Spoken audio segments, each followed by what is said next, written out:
Welcome back, everybody, to another edition of the Vendetta Sports Media Daily Show. It is May 29th, 2023. I'm Jerry Walker. Alongside me is Jackson Fyda, and we have some soccer news to talk about today. But before we hop into that, Jackson, how are you doing today? I'm doing great. Having a nice little Memorial Day weekend. A lot of fun soccer. So, yeah, can't really complain. Hard to beat that. And yeah, it is Memorial Day, so a lot of people off work today. I know, unfortunately, journalism never stops, so we are here to do this and honestly looking forward to it.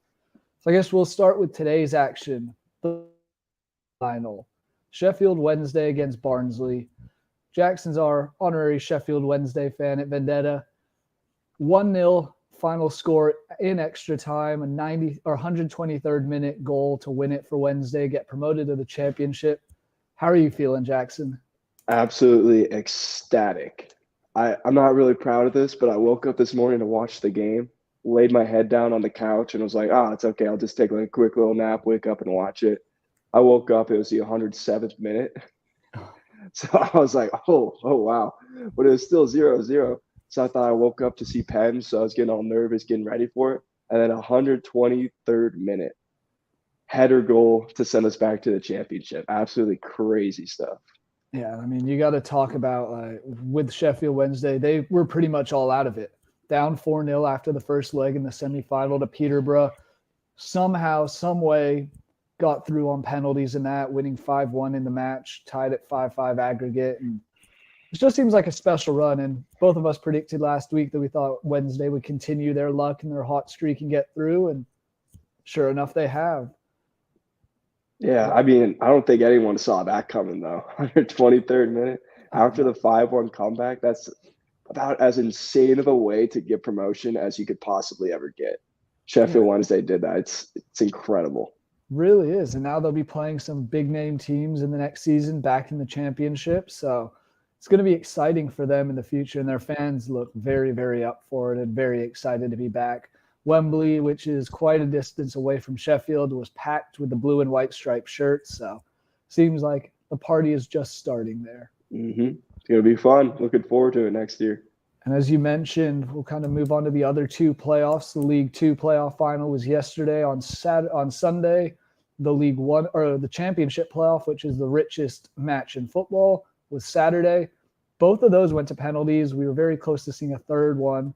But we'll start with that one yesterday. The League Two playoff final, Carlisle United, Stockport County. That one went to penalties, and it was Carlisle that prevailed after the match finished 1-1.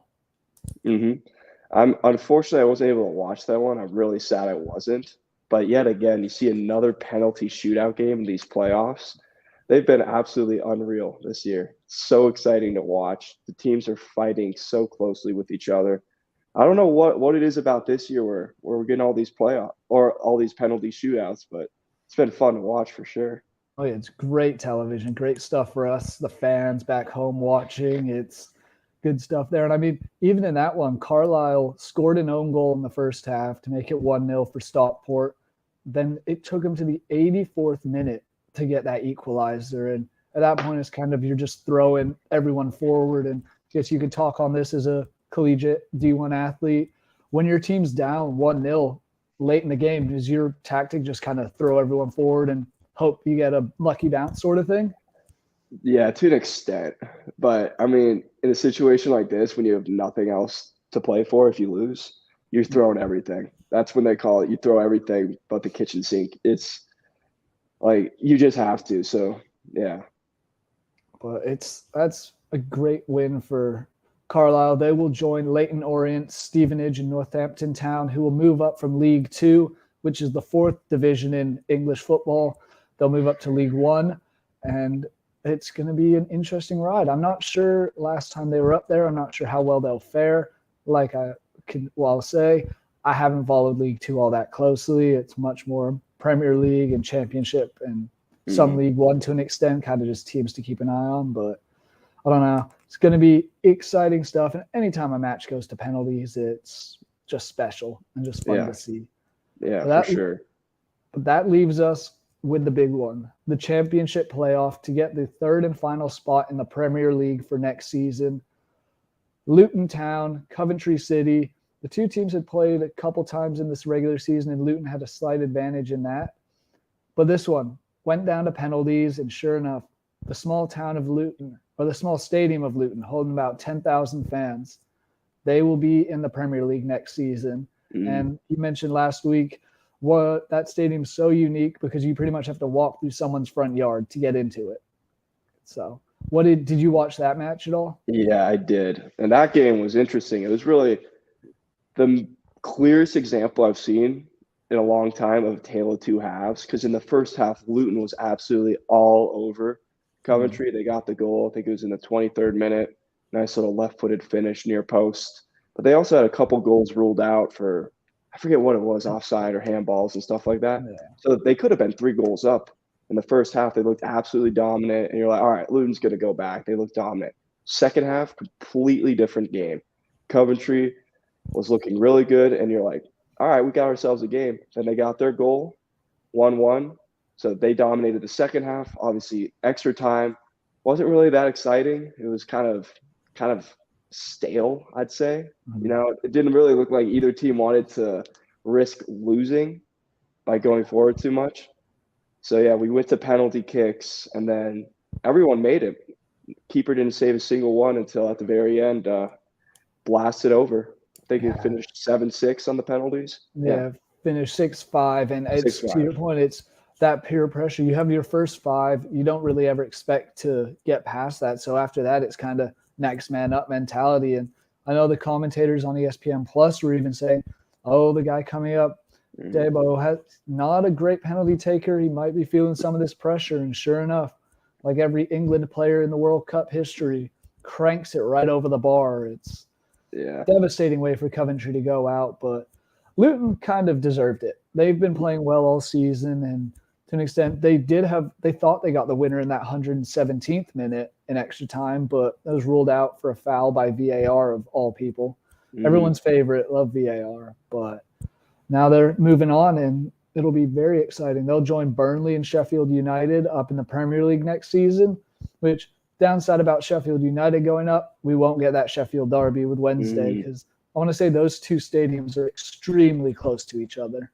Yeah, it's a huge, very heated rivalry too. So that would have been really fun to watch.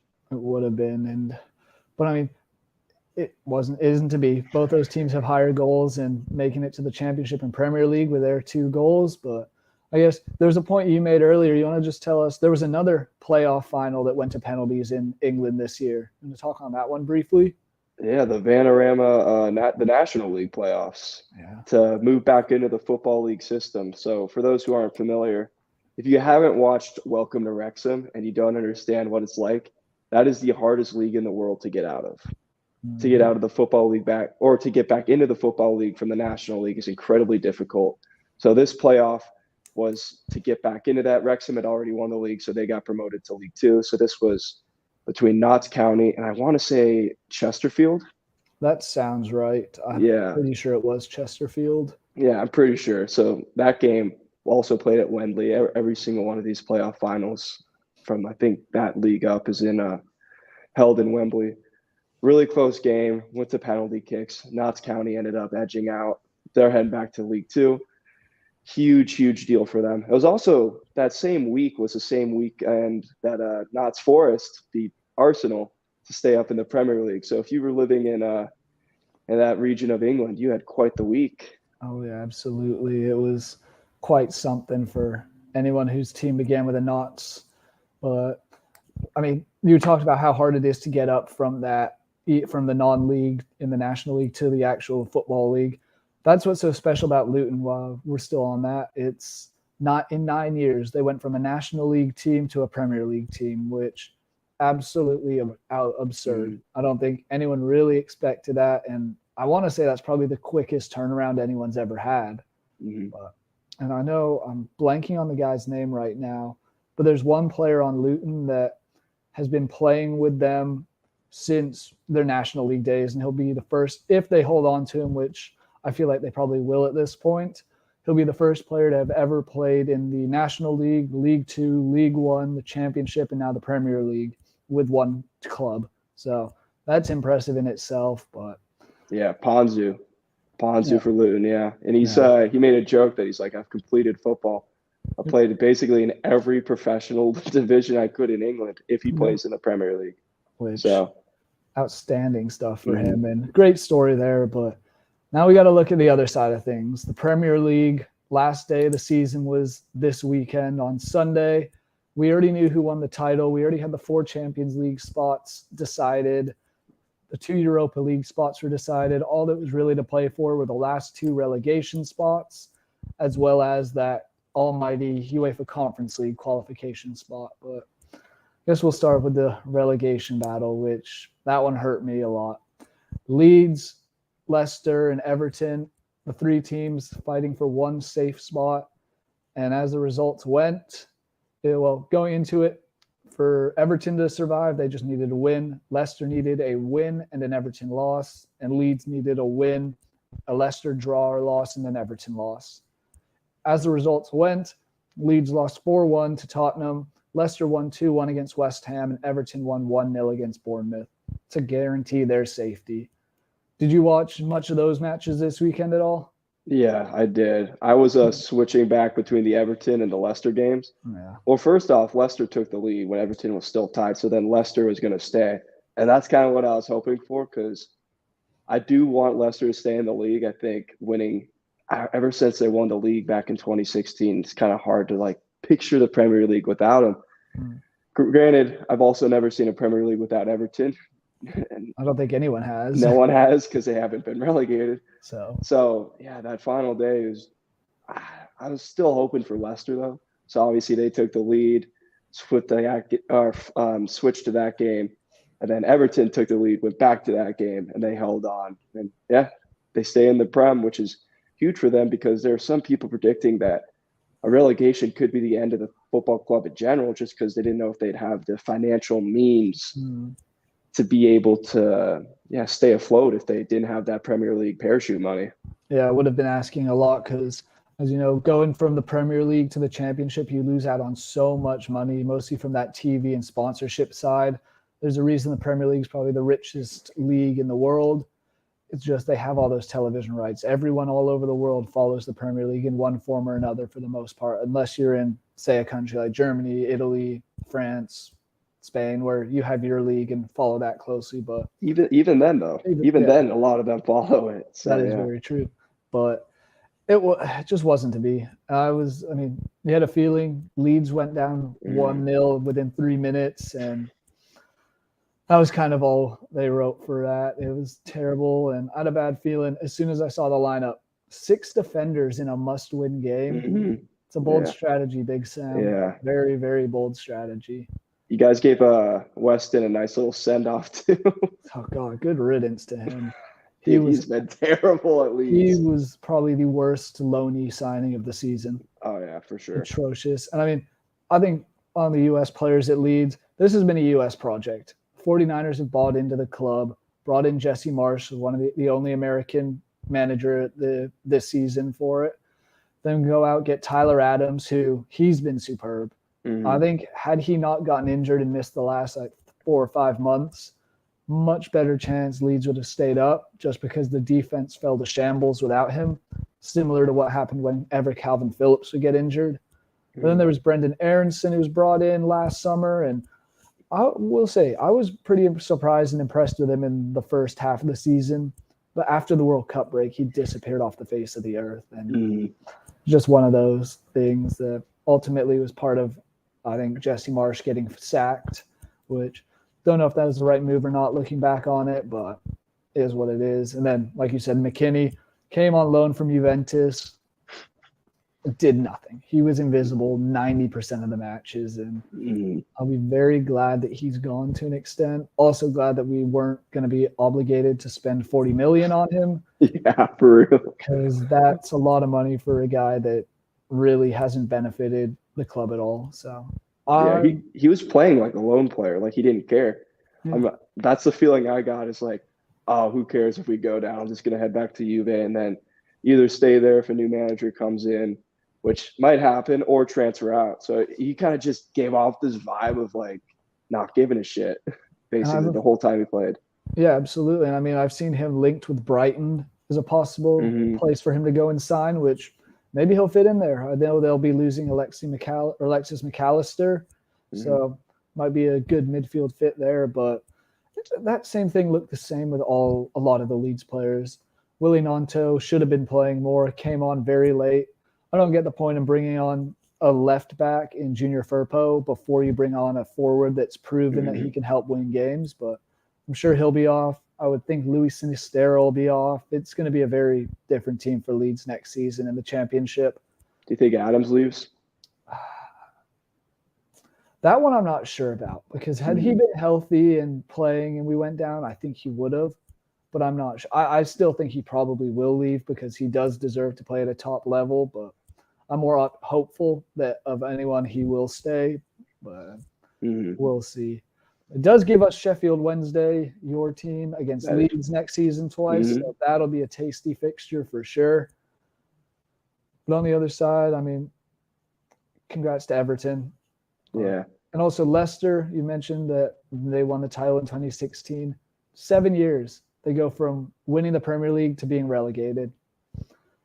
Quite the opposite of what we were talking about with Luton. But is there any – go ahead.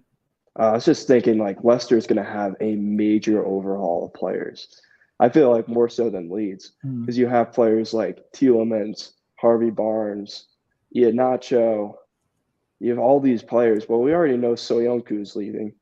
Like, he's gone. He's going to Atletico Madrid, which I was still shocked that he wasn't playing just because he had a falling out with Brendan Rodgers. I thought that was crazy because I actually have always kind of rated him.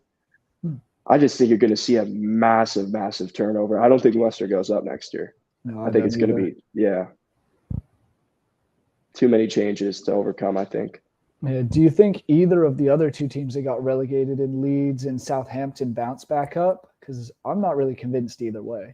I don't have that feeling where I'm like, oh, I think they'll be back quickly. Granted, I didn't have that with Burnley either. And Burnley just absolutely went and tore through the Championship. But honestly, if I was going to say out of the three of them, maybe Southampton. I don't know why. I'm just feeling Southampton. Yeah. I feel like they're doing a lot of restructuring. I think that'll happen. I think Leeds will have a shot if they can keep some key players. I think Brandon Aronson needs to stay. I think the Championship is a good place for him. I do too. To get his confidence back. If they keep Tyler Adams, yes. I don't think they keep Tyler Adams personally. I think he's going to go. But if they can keep a core group of players, maybe. But Leicester, there's just no way they keep their core group because they have quality players. Like, they should not have gone down with the players they have. They, at the very worst, mid-table. But, they're going to lose all of them, and I just don't think they're going to go back up. I see them finishing mid-table in the Championship. Yeah, I agree with you. I don't think they'll have the financial backing that, say, maybe Leeds or Southampton could. And that's going to be a big issue when they sell off all their players. Other one I want to mention, James Maddison. He's going to be gone for sure, and that's going to be another big loss. So it's going to be a very, very different team for them come next season. But on the other side of things, I mentioned we had the UEFA Conference League battle. Really, it was looking like either Tottenham, Brentford, or Aston Villa. Pretty much each needed to win and hope the others drew or lost. Ultimately, all three won, which gave Aston Villa the advancement to the Conference League in qualification. Because they beat Brighton 2-1. Tottenham obviously beat Leeds 4-1. And then the surprise, Brentford ending Man City's 23-game winning streak in the league, 1-1-0. But wasn't to be. Aston Villa will be that team there. Do you think they have success like we're seeing West Ham having this year? I think they will. I just don't know if they make the final. So again, it's a lot harder to play in Europe than people think. I'm not just saying this because Arsenal lost to Sporting and I'm trying to make myself feel better, but traveling long distances to play games is something a lot of these English teams don't know because most of the games in England are super close. You can take a bus to most of them. Furthest you have to go is like probably an hour or two flight, I'm assuming. Whereas then suddenly imagine you have to go play a game in Romania. That's a pretty hefty travel day. Yeah. So it's just, and the fans are different. The playing styles are different. The stadiums are different. Like Arsenal, when they were playing, who were they? Some Norwegian team were playing. It was Photo Glimt. They were playing on Oh, turf. yeah. Yeah. So it's just a completely different kind of thing. I think Aston Villa will get out of the group, but to make it all the way, they're going to need probably some more players, but who knows? Yeah, Who it's knows? looking a lot ahead, and you never know who else is going to be in it. I'm assuming the Europa, similar to how Champions League group teams will fall into the Europa League at times. I was thinking it's the same there, so could get some spicy matchups. But we'll move on from England and go to Germany for the Bundesliga final day, which devastation for everybody. Oh my gosh. I woke up so excited to see Bayern lose. So excited. And Dortmund bottled it. Absolutely bottled it. At home, tied 2-2 with Mainz, down 2-0 in the first half. They didn't show up. They didn't look like they wanted to play. No. It's insane. You have a chance to win your first title in 11 years, and you just don't show up in the first half. And even with that, they still almost won the league if it weren't for Jamal Musiala being Jamal Musiala. Oh, yeah, it was just brutal. And I mean, obviously they were missing Jude Bellingham, which was a big loss for them in this match. Congrats to him. He did win the Bundesliga Player of the Year at only 19, so very bright future already for him, as we all know. But it got off to a rough start immediately for Dortmund. They go down 1-0, then in the 15th minute, then 4 minutes later they miss a penalty. That could have changed it completely, because at that point you'll have the momentum at home, crowd will be up for it even more. That yellow wall is insane. Then 5 minutes later you're down 2-0. So in a span of 10 minutes, you go from possibly being level to down 2 goals, which heartbreaking for them. It's deflating, and it showed. And the second half they were on him, but it just still didn't feel like they were gonna ever do it. Mm-mm. I mean, Gio Reyna came on and actually had a huge impact. Yeah, 2 Obviously, assists. and if he had scored that headed goal, they'd have won the league. But Dortmund, the starters especially, just didn't look up for it at all. No. Bayern looked more up for it, I'd say, but still, I mean, they were 1-1 in the 81st minute with that penalty kick, handball from Serge Gnabry. So 1-1, but again, Jamal Musiala is just too good. That goal was unreal. A curved little bottom right corner finish wins them the league. I remember I had both games up, and I was like, Dortmund's still going to do it. Dortmund's still going to do it. Come on, Cole. And then Musiala struck. Devastation. Yeah. I mean, 20-year-old, he's going to be – him and Bellingham are going to be the midfield battle for a while if they both stay there. Obviously, I know Bellingham is linked to Real Madrid already, so we'll see if he moves.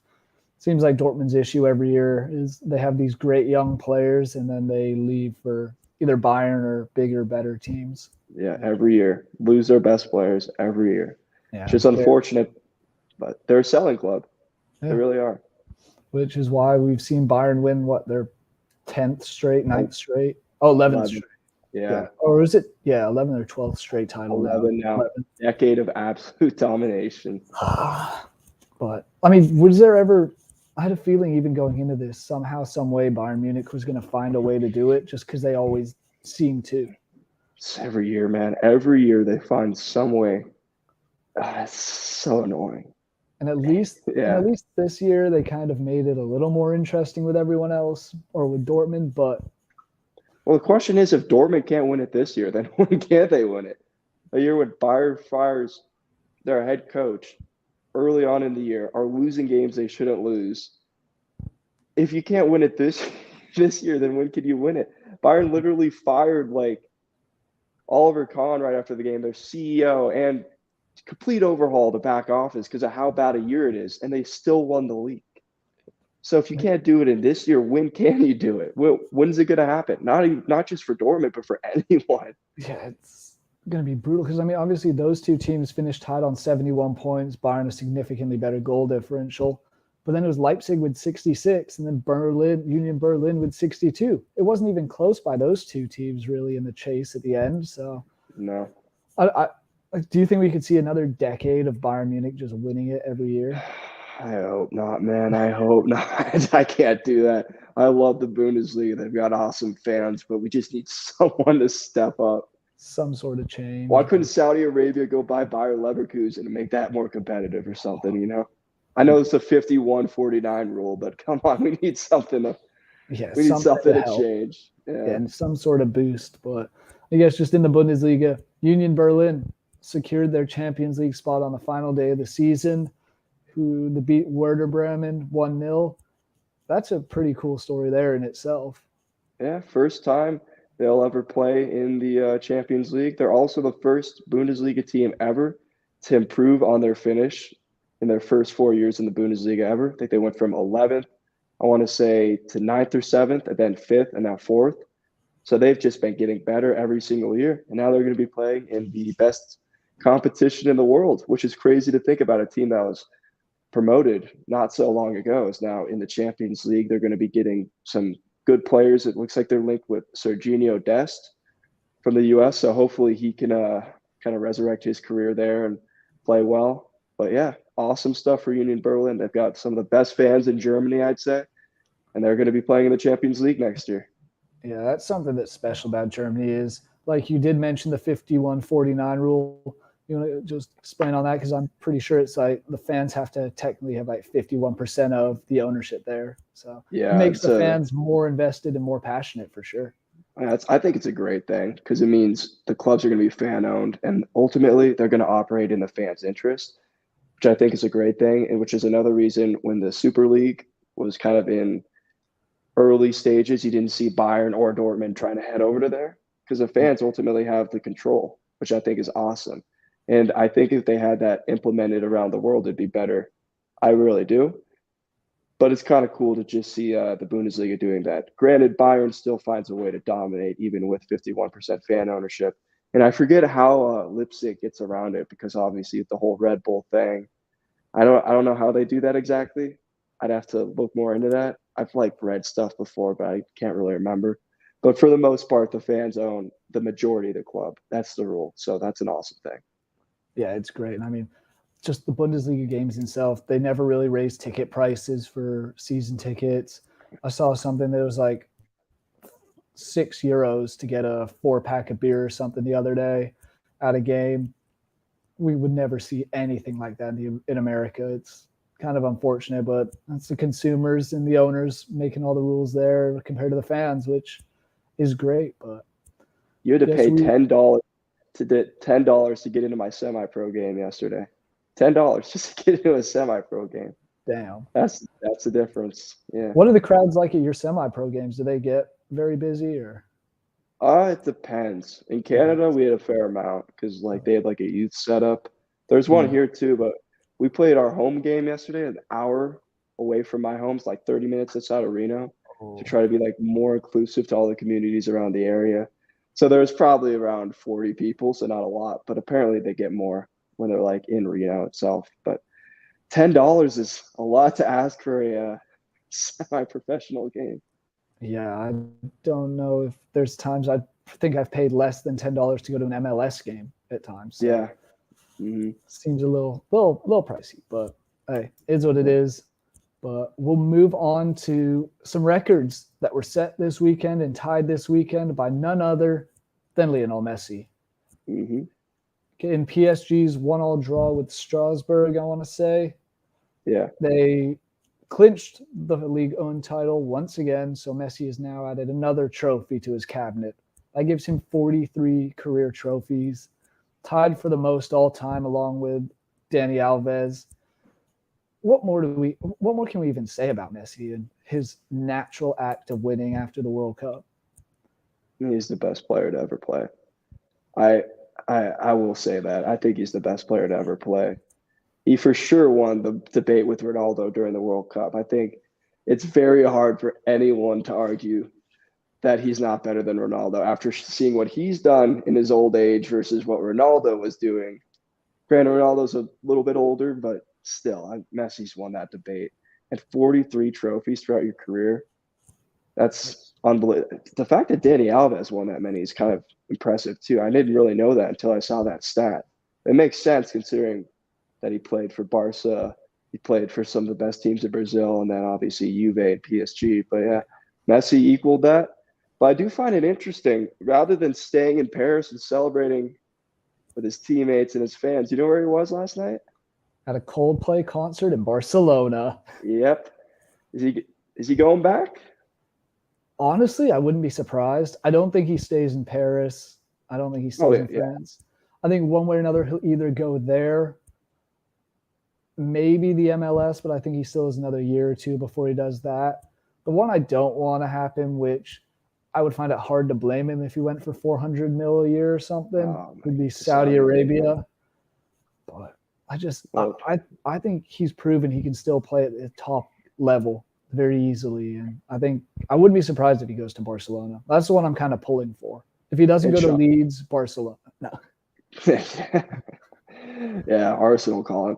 No, but Xavi has said that it is open for him to return. Obviously, Barca's trying to do everything they can to get him back. And I think he's going to go back. The storybook ending, he goes back. And honestly, if he finished his career there, that'd be perfect, I think, for him, for the Barca fans, just for everything. If he comes back, not only comes back, but then imagine he wins the Champions League and the league the next year. Oh, that'd be awesome. But I think he's going to go back. Yeah. I mean, him going back, winning the Champions League and La Liga. He was brought into PSG to help them win the Champions League, and we've seen how well that's gone. So that makes me happy. That makes me so happy that PSG is still yet to ever win a Champions League. Just because it seems like they just throw money. On the other side, I am kind of hopeful that Man City might win it this year just for England, but go Inter. Go Inter. Yeah. I don't want City. One of those that I don't know. It's the English background of wanting them to win, but also getting a treble and finally shutting up all the Man U fans who have always bragged that they're the only English team to ever win a treble. That'd be a little nice. But I don't know. Another record Messi broke this weekend.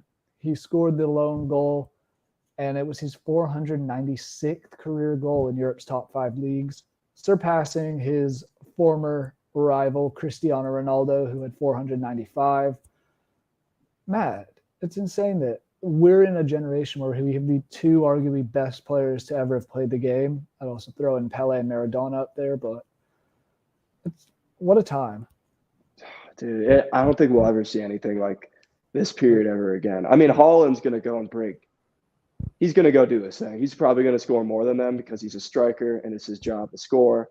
He's going to go score more, but we're not going to see that battle that we saw between Messi and Ronaldo for all those years, especially because they're in the same league. We would need Haaland and Mbappe to go to the same league, which I don't see happening at the moment. Hear me out on this one. I don't either, but Mbappe to Real Madrid, Haaland to Barcelona.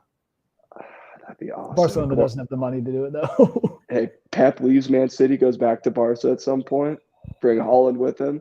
Give everyone else in the Premier League a shot. Oh, God. Finally, after a long, long time, it feels that there'd be someone else to win the Premier League. But that'd be fun. That'd be very entertaining. Awesome. I think, as far as the Ronaldo-Messi rivalry is concerned, now it's over.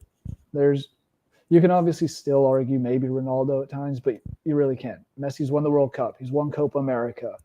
Ronaldo has won the Euros in comparison, but and the Nations League. Oh yeah, I can't forget the Nations League. Yeah. I hate that tournament. I don't know. Something about it just is annoying to me. It seems super unnecessary, but hey, money, dude. Yeah, money talks. Mm-hmm. Speaking of guys who went and got more money on Ronaldo, you see, after making his huge move to Saudi Arabia, Ronaldo will not even be able to win the Saudi League. Al Nassr messed it up this weekend. They're 5 points back of Al Ittihad, and there's one match left. So Ronaldo will go without a trophy in Saudi Arabia. Which is awesome because ever since his little outburst at Manchester United, I wanted nothing but to see him fail. I will happily admit that. I am loving seeing the fact that he went there and he's not going to win the league. Do you see his claim that he thinks they can become a top 5 league in the world? I did see that. No. I remember China said the same thing when they started investing and bringing everybody over, and we've seen how that worked out well. No, they have the money, but it takes a lot more than money to become one of the best 5 leagues in the world, it takes decades of development, both in infrastructure, player recruitment, and player development. So just because you're unhappy because no one wanted you in Europe and you have to go to Saudi Arabia doesn't mean it's going to become a top 5 league. Sorry to say it, it's not Ronaldo. As big as you are, it's just no. I would say, if anything, the MLS will get to top 5 standard probably much, much quicker than Saudi Arabia. Well, yeah, because they've worked on club infrastructure development and player development and recruitment. They get all these young players from like South America coming into the MLS and then moving to Europe, and obviously the young Americans as well. It's not just a retirement league anymore. It's becoming a development/selling league, which is the next step. I still don't think it becomes a top 5 league for a little bit because to become a top 5 league, you need that. I don't know how to you need that international status. And you know, respect. And I mean, a lot of it comes with the history as well. And the MLS, still relatively young, doesn't have all that history. But yeah, who knows? 30 years. Yeah, could be interesting. And I mean, I think that is a big part in helping the U.S. national team succeed more on the international level. Is they are developing their players and developing their league, and we are seeing some players now, younger players, going abroad into Europe and playing. But if it was going to be a top 5 league, you'd want to keep that home talent and have other players from Europe want to come in. So could see that in the future, but I don't think at the moment. Puts me on a question for you. What are your top 5 leagues? Because I'm kind of struggling with 5 because I don't know if I can include the Bundesliga and or Ligue 1 with the dominance that we see. So number 1's got to be Prem. Yeah. No one should dispute that. Number 2, probably La Liga. 3's got to be Serie A. I think it's moved back up with how competitive it is and how good the teams are. Honestly, it could be pushing La Liga. It could be. But then, yeah, after that, I think you still got to go Bundesliga 4th. I'm still going to say. But 5th is interesting. Do you go with France or do you go with Portugal? That's the one I've been thinking is possibly the Portuguese league. And I don't know, because they're more competitive. Obviously, it's different title winners almost every year, it seems at least. So they have that competitiveness of other teams winning it, which I guess you could say against the Premier League, but it's just such a big marketing product. Ligue 1 is also only shown on BNTV for the most part, which no one really has that. So I'm not going to lie. I was watching some Ligue 1. I totally forgot I had it too. It showed up on my schedule. See, I will say if I had it, I would definitely be watching, but there's that. Can you give a shout to a league in South America? Brazil or Argentina, potentially? Maybe Brazil. Although Argentina's got River and Boca, Yeah. So it's... And if you're going to go competitive, you could talk about the Eredivisie too with Feyenoord winning it as well. But I just don't know if they have enough money. Yeah, I don't think so. Yeah. I think I would, of those other options, I'd probably lean towards maybe Portugal being that 5th best, but it's hard. It's a very hard topic to kind of discuss because there's so much that goes into it. It's star of players, but I like your South American shout though. I like that. I follow this Argentinian league pretty closely. I'm a big River Plate fan. They're probably my second team after Leeds. So I kind of follow that as close as I can. I know that's all shown on Paramount Plus, which I don't have, but I'll find ways to watch the big ones. So those fans are fun. Oh my God, they're so crazy. I was a few years ago, or God, it was probably like 8 years ago now. I went down to South America with my family to go see some matches. Went to River Plate, went to Boca Juniors, and the atmosphere is insane. For those who don't know, Argentina no longer allows away fans to go to games. So exciting stuff. And that to me is kind of what I love about this sport is not necessarily the game itself, which I love, but it's the passion and the fans and just everything that goes around it. Yeah, nothing beats it.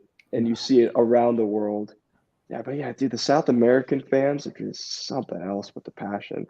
I mean, Bundesliga is awesome too, and obviously your European fans are great, but some of these other Asian fans, have you ever seen some of those fans?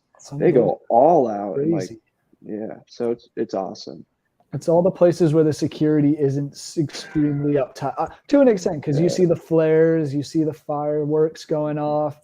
I've I don't know. Have you ever heard of the show Real Football Factories?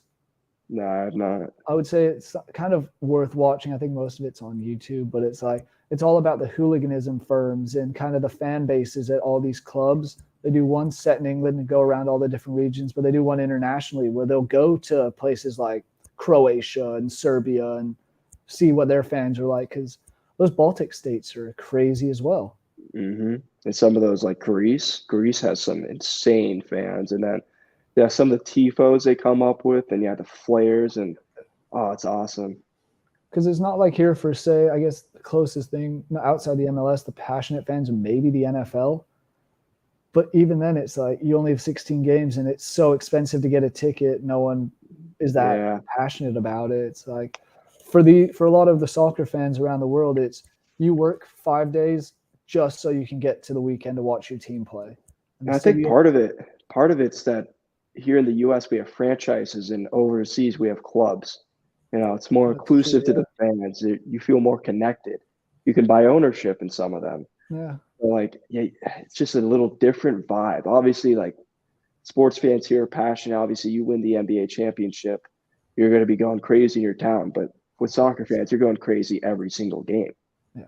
Yeah, It's like, I mean, and then to another extent, you mentioned the NBA, so I'll say NHL, MLB involved 82 games, 160 games. That's a lot. Whereas in a lot of the or soccer leagues, it's 35, 40 games max, maybe.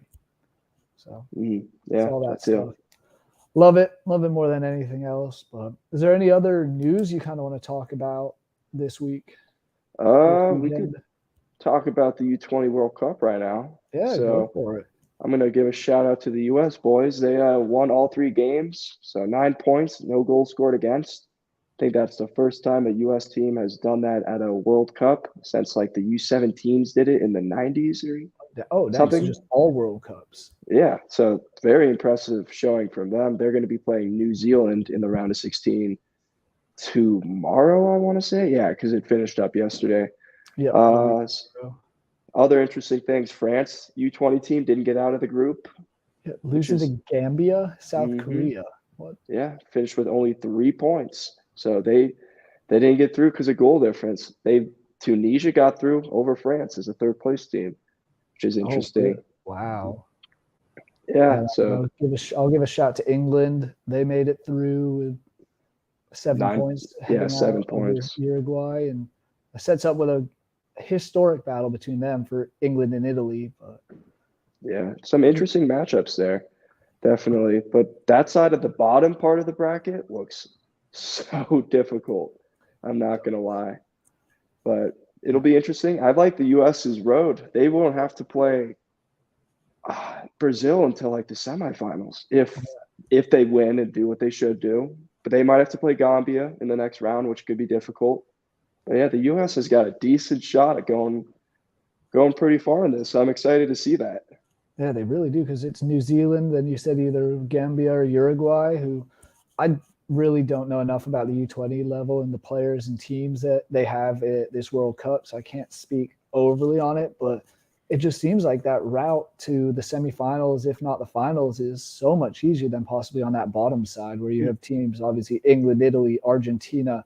I feel like Nigeria always has a good youth team, and Oh, they're South Korea good. won their group, so or Yeah, South Korea finished second in their group.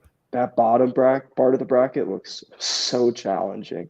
So the God, U.S. got a nice little break. They if they do what they should do and what they've been doing, we've got a very good team, some very good young players. If we can do what we should do, we should get to the semis and play Brazil, which at that point, you're close.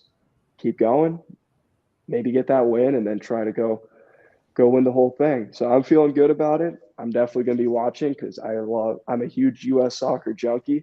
So yeah, I'm going to be really excited to see what they do. hell yeah! And I mean, obviously you can't knock the hosts either. Argentina still in it, so but it's going to be fun. I'll definitely start tuning in now that I know it's into the round of 16. Is there where can I watch it? What's it on? So it depends on the day. Sometimes they'll have games on Fox Sports too. Like Okay. I'm pretty sure they put a lot of the U.S. games, or they didn't put the first one, but the next two. And besides that, you gotta resort to Mexican television. It's Univision Love those. or Telemundo. That's what Love I've been those watching a channels. lot. Yeah. That's what I've watched a ton of the Champions League on because Mhm. CBS refuses to show full matches. They just have their highlight package for the most part, outside of obviously like some big knockout stage matches. Set Throw damn every paywall. throw everything on Paramount Plus, which at some point I'll have to cave to get that because you get so much more on there in terms of soccer. But I'm not giving in yet. no, I I'm haven't not giving either. in. I'll find other ways to watch everything before I crave into another paid service. But Hmm. what else can we talk on this? Or I guess I'll ask you because you know more. What's your prediction for the final? Who do you think are the two teams to make it? Because Brazil, Argentina. I think so. That just seems like it's going to happen. The South America. Well, Brazil, probably the best team in that top bracket. So I think they'll go through just on quality alone. I think they do beat the U.S. in the semifinals. But then, yeah, Argentina as a host, they're packing the stands for their games. They're getting a lot of fans. Oh, I can believe it. Yeah. So I think with that energy, they're going to get to the final and they're going to win it. I do see that happening at home. But again, it's the U20 World Cup where you see crazy stuff like France not getting out of their group happen. So who knows? Yeah, I'm looking at the attendance numbers, and like a lot of these are somewhere between 3 to 8,000. There's a couple exceptions, like Uruguay, England was 27, Brazil and Italy was 35,000. But all of Argentina's matches, it's been 29, 28,000, 37,000, 37,000. So to your point, they're getting behind their team, and that's dangerous as the host. Mm-hmm. Especially when you have a talented team like they do, where you have yeah. Peroni at Man City and then Romero's good. You got all these young guys who are very good players. Infantino's pretty good. So you already have talent, and now you get to play in front of your home fans. So, yeah, they could go far. I think they might win it. Yeah, they really could, which I guess that'd be cool to see Argentina. I don't know. Has anyone ever done a youth and senior World Cup double? I'm not sure. Maybe like in successive years. I'm not sure. Because I know obviously Argentina won the World Cup last fall or last winter, and maybe get a second one. Yeah, I don't know. I know Ukraine won the last U20, and was it like England? I think France won it well before they won the World Cup, so I'm not sure. Okay. Yeah. Huh. Yeah, Could be Ukraine interesting. winning it. So interesting stuff. It's always fun to see that next generation of talent coming through, and you can start picking out names and be like, oh, this guy's going to get sold for big money at some point somewhere. It's cool stuff. But apart from that, anything else you want to kind of discuss? Or Yeah, I'll give a shout out quickly to Mexico last night. Yes. Yeah, we got to talk about that. Tigres. That Tigres game won was it. crazy. Yeah. So they won I didn't actually watch the game. I'm pretty staunchly anti-Liga MX, but it is still fun to watch. So yeah, Tigres beat Chivas, 2-1 last night in the Clausura final. So they win the closing stage of the Mexican season. For those of you who don't know, they have two stages of their season. They have the Apertura, which is like the opening stage from like, I want to say, is it July to December or October to December, something like that. I forget what it is exactly. It's very confusing. It is a very, very confusing league. Yeah, but they play each other. It's an 18-team league. They play everyone once, and then you do a tournament at the end, playoffs. So one team wins the Apertura, which is the opening phase, which was Pachuca this season. And then you take a little break for winter. Then you come back in the spring and play in the Clausura, and then do the same thing basically as you did in the fall, playoffs and everything. Tigres won it this time. So now it's going to be Tigres versus Pachuca in the ultimate final, which I don't know if there's an exact name for, but they're going to be playing each other. Yeah, a lot of my friends were talking about that game, super hyped about it. But yeah, Tigres won. Tigres has a pretty good squad, not gonna lie. They have Gignac, who scored their first goal to get him on the board, and he played for a French national team at the Euros a few years ago. So they have some senior players, and I think this is just an underrated league in general. Obviously, in the U.S., you kind of have that. We want the MLS to be so much better, and it's starting to actually get that way, but forever it was that Mexican dominance whenever they would play an American side or a Canadian side. So it's an entertaining league, and the fans there, the whole the political side of soccer there is crazy. But even looking at this game, Chivas was up 2-0 within 20 minutes, then collapsed and ended up going to extra time, 110th minute winner. So fun stuff, couple red cards, always some action. That's what I like about like South American, watching those games, watching the Mexican games. And then I see the other one. I love watching the African Cup of Nations, because those games, all those leagues and games just get feisty. So it's a lot of action, a lot of physicality, more than you see in some other leagues. So entertainment value through the roof. Yeah, for sure. And just going off of that, coming up this week, we have the CONCACAF Champions League final, the two-leg thing between Lyon and LAFC. I believe the first game, it's in Lyon on Wednesday.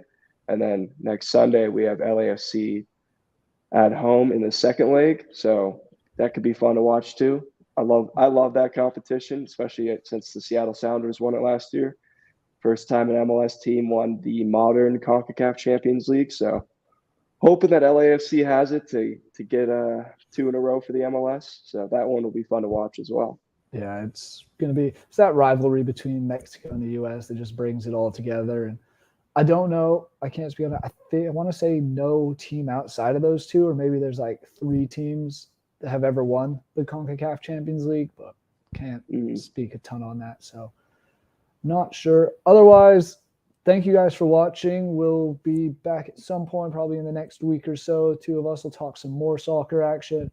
Tomorrow's episode is going to be a fun one. We have Matt Hannafin and Germani DePena talking, both big Miami Heat fans, so they're probably going to be either celebrating or very upset after tonight's Game 7. Are you much of a basketball fan? Love it. Love college. I'm a huge college fan. Follow that almost as religiously as I follow soccer, because I just grew up doing that. But NBA, not going to lie, don't follow till after the All-Star break usually, but I've been loving these games.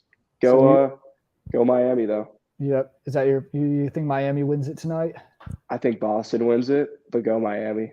Yeah, I'm with you on that. I really want Miami to win it, but I feel like Boston's already made it this far back from 3-0, so we'll see. And it's at home. Yeah, they're going to win it. I'm a Nuggets fan, so I grew up in Denver, so feeling happy about where they are at the moment. But Jokic is unreal, man.